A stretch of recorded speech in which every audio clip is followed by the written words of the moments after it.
Hey, welcome to this Expat Life, and I love that you are listening or watching the show again. And today I am in the digital studio with another guest, with Iliana Quinonez. Iliana has over 20 years of experience as an IT executive at large enterprise software companies and high-tech startups, including Salesforce, BEA systems, and many more. She's also the founder of IQ Accelerate, a firm focused on startup advising and professional coaching services. And originally from Mexico City, she has worked in 3 different continents and is a passionate advocate for equality, diversity, and inclusion in the workplace. And Iliana now lives in San Francisco, California, with her husband and their 2 daughters. Welcome, Iliana. Thank you so much, Amanda. Thank you for the invitation to be part of your podcast. And good morning, good afternoon, or even good evening, depending on where the audience is located. I hope you enjoy the podcast today. And as Amanda said, I'm originally from Mexico City, but I am actually joining the podcast from San Francisco today. Yeah, that's my background. Right there, the Golden Gate Bridge. I usually ask this to all my guests, but there's no need I don't need to ask you. So yeah, good, nice that you're calling in. And like you say, there are a lot of people around the world listening to this episode. So it can be good morning, good afternoon, or good evening for them. And this is also what I love about our community, that it's so international. And this is something that you know very well as well. Can you share a little bit more about the 3 continents that you've worked in? Absolutely, Amanda. Yeah. So as I said, I'm originally from Mexico City. So after finishing my degree, my bachelor's in computer science, and even before then, I started working in Mexico. So I have a lot of experience working in Mexico and also in countries in Latin America. And then as my career progressed, I had the opportunity to come work in Europe, especially in Spain. I had some projects going on in Spain. And then for a time, I also had the opportunity to work in countries like Japan, with teams in Japan, and also a couple of countries in Africa. Those were remote engagements, so I didn't have the opportunity to go live there, but I did have the experience of working with people in those areas too, when mobility was a new thing, if you can imagine that, right? 15, 20 years ago. Yeah, exactly. And so now you're based in San Francisco. You have your own company now. Is that what you do full time? Are there other things that you do? That is true. So I am based in San Francisco. So my last corporate role was at a company called Salesforce. Probably some people in the audience know that that's one of the top 10, top 5, or even top 3 now so enterprise software companies in the world. They are headquartered here in San Francisco. I left the company about a year ago. And then from there, I decided to start my own consulting business. Hence, I founded IQ Accelerate with the idea that I had been already involved as a volunteer and mentor for startups in the startup ecosystem, very focused on helping Latinx or underrepresented minority founders try to accelerate their path to success.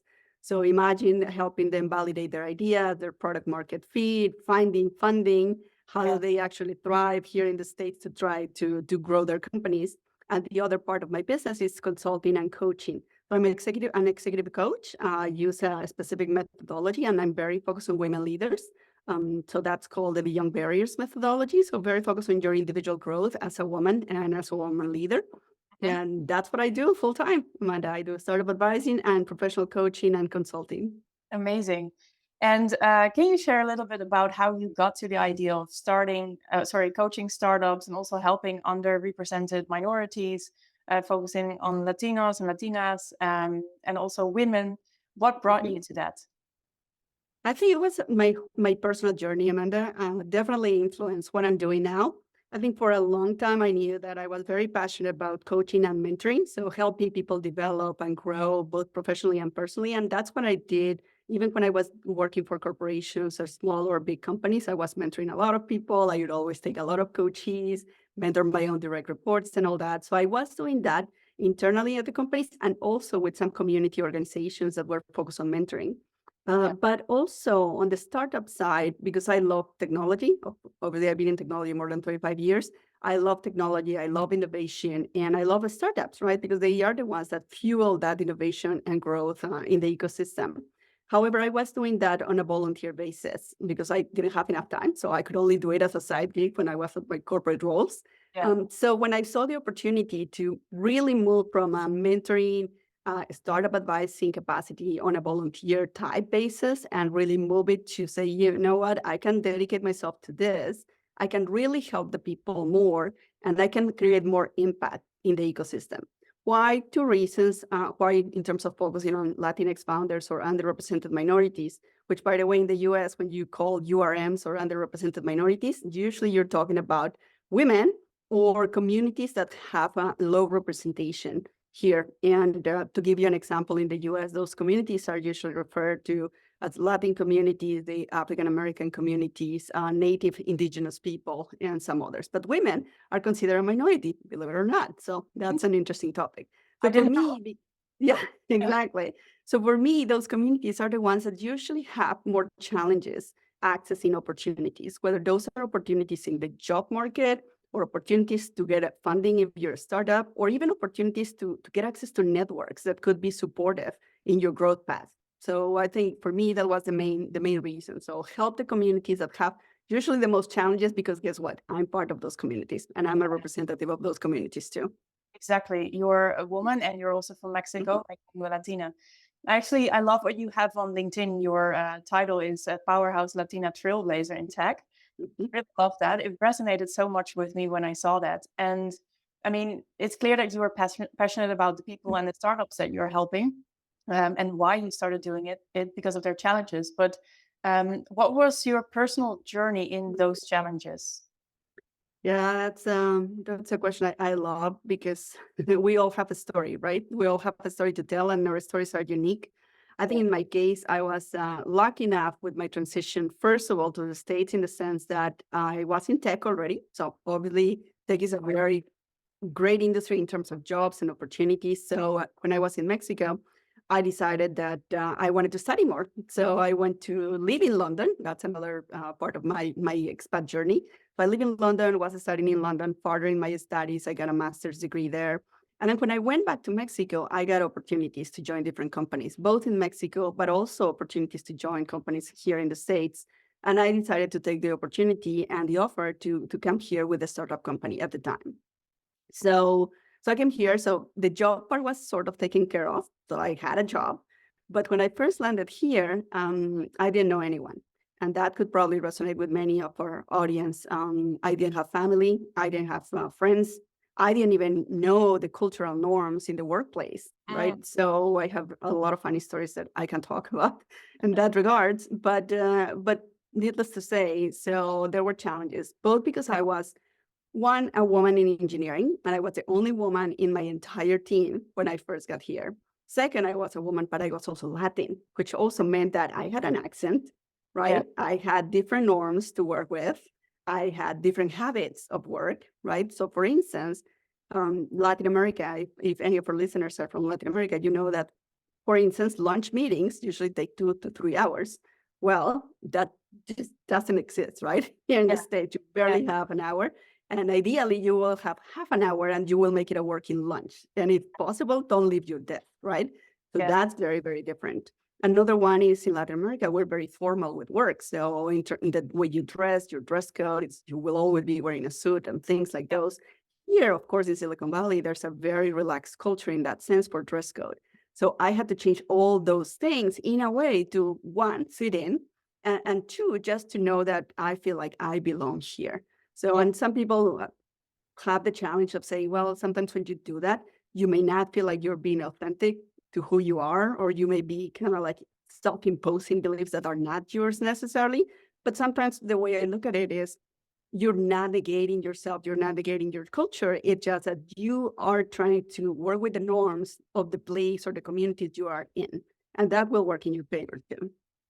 I agree. And actually, when you were saying this, I was already thinking like, okay, I'm really interested to know like how has now the American culture has become part of your identity? Because yeah, maybe authentic way of living to you, your own cultural norms, but that is also something that just happened to you and you are not static. So when you move around, you also get to engage with other cultures and they can impact you. You can still be authentic in a way. Personally, I believe that. So now that I don't know how long you spent now in the US working, but can you maybe share about how you've included the American culture and the working culture into your identity? Absolutely. And let me start by saying, Amanda, that any culture that we're in or that you face or that you're going to be a part of, whether that's a workplace culture or just a community social culture that you're going to be a part of, you need to be open, right? So open to challenge and really look at those challenges as opportunities for you to grow. And I would also say, take the things that are good, because each culture, each workplace will have things that are good for you. Yes. So I would say, take the good, discard the bad, and the ones that you're not sure, just give it a try, right? And then you will make your decision about it. In my case, to answer your question, I've been in the US for about almost 25 years, working always in Silicon Valley and living in the Bay Area. So I lived my first years in a place called Sunnyvale, which is more in the South Bay, if you're familiar with that. And then San Francisco is in the North Bay. So, and I've been in San Francisco for more than 20 years now. In terms of how that has shaped my own workplace culture is, I would say mainly two things. One is my whole focus and approach to how I address my career when I present that to others and how I conduct myself in the workplace. I came from a culture very similar to many Asian cultures, for instance, when we're very much used to talking about the we and the teams, and it's our family, and our workplace is also part of our family. And that's not necessarily the case here in the States. So I learned to change a lot of the we's and the teams for the I, right? I have done this, or I have led my team to do this, or I approach this that way, and the team follow up, or something like that. So that's one of the things. It's just changing your mindset in the sense that it's more about the I and how you present yourself. Yeah. Not saying that you're not part of a team, but it's really the focus now, it's on yourself a little bit more. And then the second thing is, there are some habits that are pretty good. In terms of, and I should say, depending on where you are, right? West Coast and East Coast in the States is very different. A lot of people think that the West Coast is more relaxed and the habits and the culture it's more casual. And the East Coast, like people from New York, are very, very, very direct, right? But I would say in general, I think part of the culture being with so much focus on productivity and efficiency and things that are more direct and more specialized. I think that's another thing that I have changed and I have adopted, right? For instance, is to say that if I'm investing time on something, it has to be productive, right? I cannot be wasting time. So that's one of the things. And that's why a lot of people complain that Americans are such workaholics, right? We don't have much vacation, but I would like to challenge that assumption, because to give you a sense, for instance, in my past 2-3 companies, if you are at director level and above, you have what's called unlimited vacation. So, for instance, right? And we don't even track it. We don't have to clock in or clock out, right? So you just get to an agreement with your manager and off you go. You can go 3 weeks, a month, whatever. But there's a catch. You gotta be available, right? You can go on vacation, but if there's an urgent thing, then you gotta be available. But again, it's something that maybe not too many people know. Or the other thing that, especially in Silicon Valley, also the culture is, especially for San Francisco-based people, there's a very strong culture about green things, right? Sustainability and the planet and being a community member. So helping companies and helping yourself and your teams impact the communities you live in positively, you have a lot of help for that. So in some companies, they give you lots of days to work as a volunteer in your community at nonprofits and all those things. So those are positive things that I have adopted into my workplace culture too.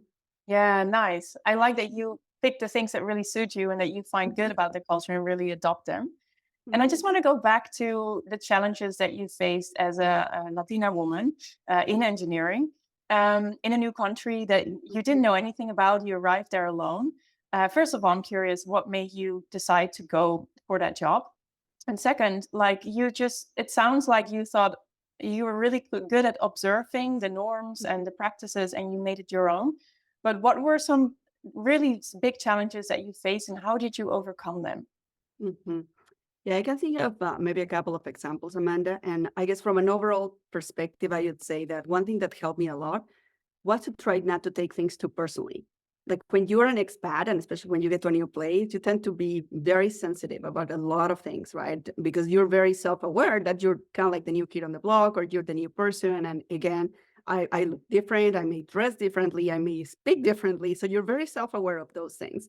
And if there's any sort of commentary about it, sometimes we take it as criticism and we take it too personal, and that will affect the way we behave. So I would say that was one of the first things I learned, like don't take things too personally. Yeah. Some of my, was that? Good advice. Yeah, exactly. Yeah. And the other one is be open to opportunities and to challenges that may seem negative at the beginning. Take them as an opportunity to either grow yourself, educate others as well. I'll give you an example. When I first moved here, I had lots of customers. I was working for an enterprise software company. My role was to support the salespeople presenting technology to customers. Well, I had to deal with a customer that the first time he saw me, he was like, are you going to help me solve my business problems? And I said, yeah, I am. And he was like, well, you're a woman and you sound weird. Where are you from? Oh, And I said, well, I'm Latin. I'm from Mexico. And his comment immediately was like, what? Do they have women engineers in Mexico? And I'm like, oh my gosh. So I could have taken that personally, and I cannot tell you that I didn't 100%. But what I realized is that maybe it's not his fault. He doesn't know. He's never been to Mexico, right? So maybe it's an opportunity for me to educate him in the sense that, yes, we do have colleges in Mexico. Women can actually study engineering, and I'm here and I am able to help you, right? So yeah. it took me a while to convince that particular customer, but he realized it. He completely changed his perspective about my country, myself, women professionals in tech, and all that. But it was a challenge, right? It was really a challenge. And it made me feel bad, honestly, when he mentioned that. Another time, it was pretty interesting too, because going back to one of the things I mentioned in terms of the differences in workplace culture was related to how I was dressing. I was dressing very what for me was casual. So I was not wearing a suit, but I was wearing a jacket with jeans, and that was still pretty formal here. So one time my manager actually came to me and pulled me aside, and he said, Iliana, can I just ask you a quick thing? And I'm like, sure. And he said, you're making people feel uncomfortable. And I'm like, what? What did I do? Oh my gosh, right? What did I say? Or what did I do? And he said, it's just that you're dressing too formal. And I'm Wow. like, oh my gosh, what's formal to me? It's like way beyond the way I'm dressing. But for them, it was still way too formal, right? And I was making people feel like completely really not dressed to do how they were supposed to. And I'm like, okay. So I had to change that. And again, at the beginning, hard not to take it personally because, hey, they are talking about the way you're dressing, the way you're looking. Yeah. But I discarded that. I'm like, you know what? This is a different culture. It's a different country. And yes, I could see it. It was obvious when I realized that when I was very self-aware, I'm like, you know what? It's right. I mean, nobody dresses like that. So I changed the way I was doing it. And now let me address the question also you had, Amanda, after those funny examples. Funny now that I can talk about them, but at the time were probably never funny. But you asked me, why did I decide to take this job, right? So as I mentioned, I had job offers to work at companies in Mexico when I went back from London, and I had 3 or 4 offers to come to the States. There were maybe 2 reasons for me to come to the States. The first one was I had not had the experience of working abroad at an American. I had worked with American companies, but never here, never in the States, right? So for me, it was a personal challenge I wanted to do. I wanted to really experience again life abroad because I love being an expat. So I was like, oh, the thrill of a new culture, the thrill of going to a new place, getting to know new people. So that was very attractive. And the second part, quite frankly, of course, it was financial. So it was a good opportunity. Financially, it was good for me. Socially and emotionally, maybe not so good because, as I said, I didn't know anyone. So I knew that part was going to be tough. But I had done that also in London because when I went to London, I didn't know anyone either. However, I was going as a student, which is a different experience too, right? Yeah.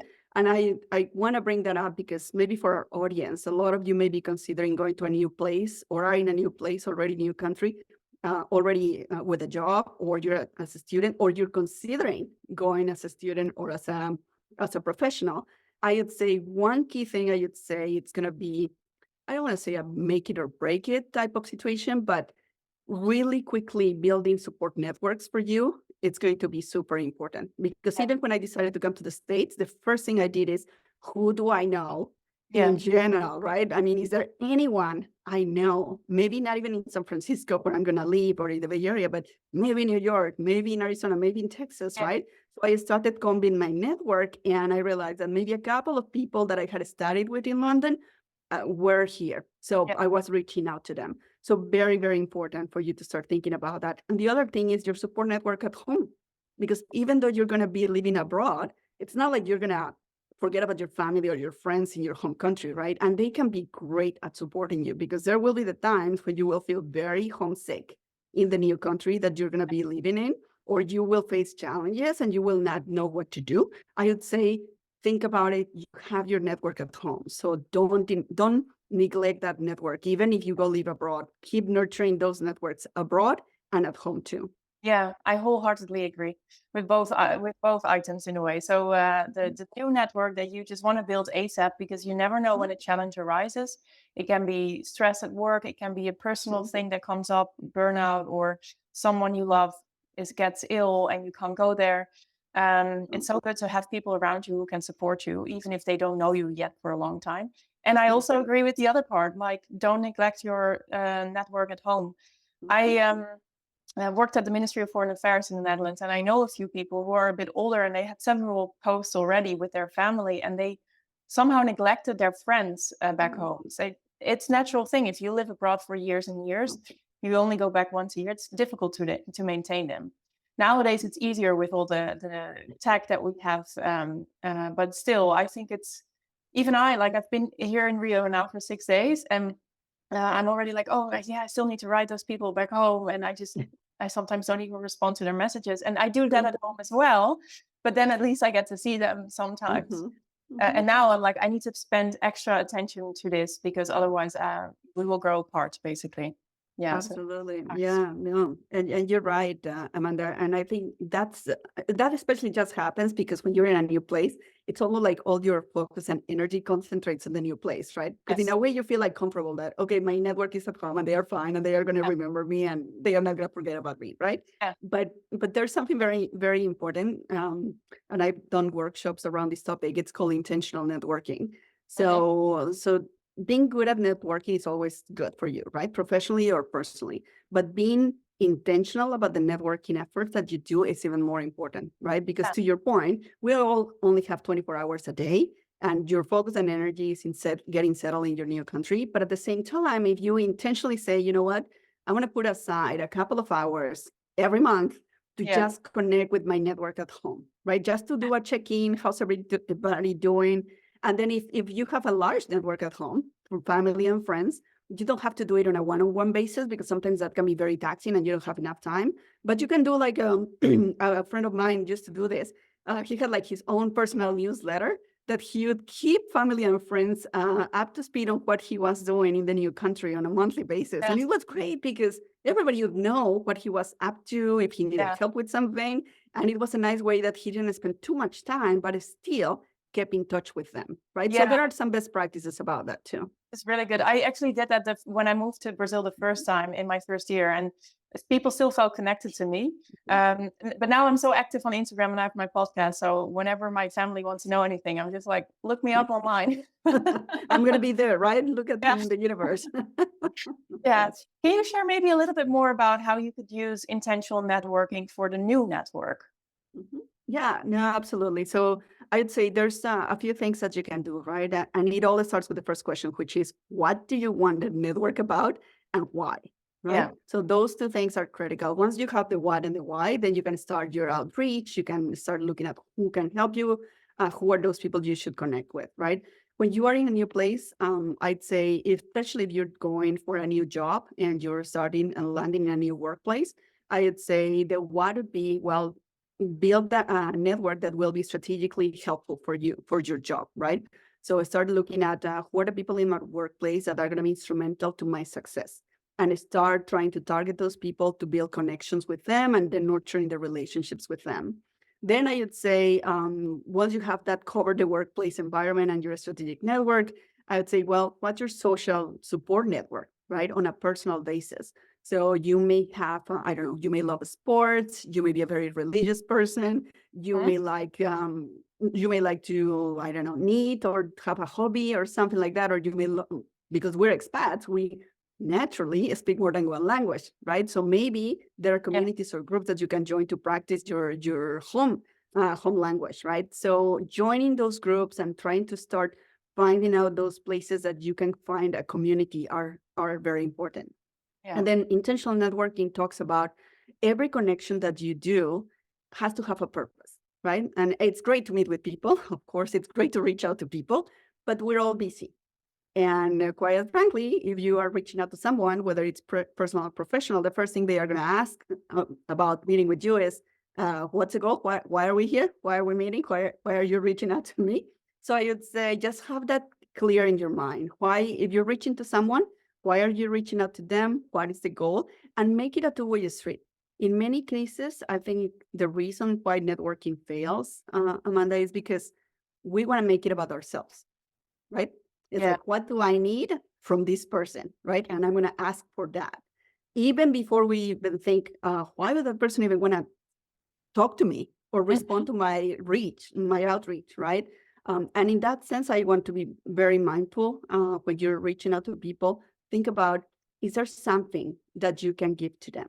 Like, think about a gift, a present, a comment, right, on something. Is there something you can share with them that's interesting to them, not just to you? And try to do that usually before you're asking for something, because otherwise it becomes a one-way street. People will see you as like, hey, you know, this person just reaches out to me whenever they need something, right? But they are not interested in me or what I do or what I'm up to.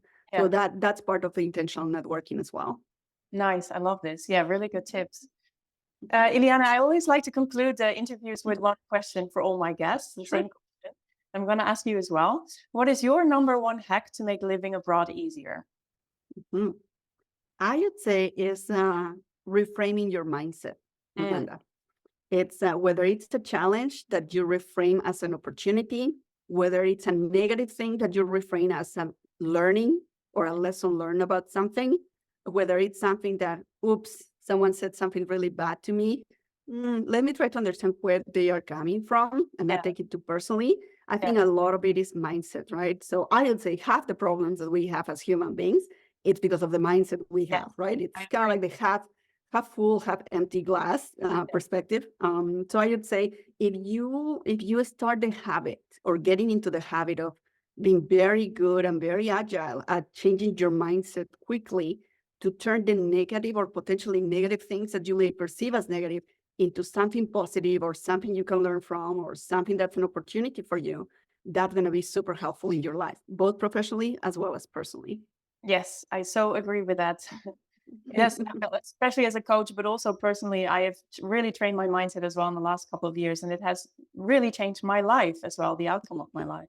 Yeah, and people will be surprised, right? And people sometimes tell me when I suggest that, hey, but how do you do that? It's not easy, right? I said, of course, but nothing is easy, right? When you're trying to create a new habit, especially one that's worth adopting, right? So I would say start small with changes that are small. I don't know. Whenever you wake up, right? When you wake up and you're like, oh my gosh, the day is going to be terrible. I have these meetings I don't even want to attend. Well, maybe start changing that and say, you know what? Yeah, but by the end of the day, I'm going to feel great because I finished all these meetings and I'm going to have the opportunity to have a great dinner with my family, my loved ones, or I'm going to go meet with a friend. So try to start with the small things. Don't try to change your mindset about everything at one time. So it's the smallest steps. And then I'd say recognize progress. Amanda, that's the other thing. A lot of people also tend to be very focused on the major things, right? Like think about people, oh, I want to buy a house or I want to buy a new car and it's a big thing and I'm going to celebrate that. And we sometimes forget to celebrate progress. So think about even the small progress that you do on a daily basis. Recognize that, celebrating yourself with the small things, and you will feel like you have fuel to keep going, right? So celebrate progress, not just big achievements. I agree. And actually, it's not even about that we only look at the big things. At least my audience, they're often high achievers. They are always focused on improving themselves, getting to their next goal. But even when they reach some of the bigger goals, they just don't even realize because they're already on to the next one, or they feel like, oh, it's not that important or it's not that big. So I would really like to use your comment as an invitation for them to really see, okay, what can I celebrate this week when you're listening to the show now? Absolutely. I love that, Amanda. Yes, and challenge your audience. I would say, what are you celebrating today? Where are you celebrating?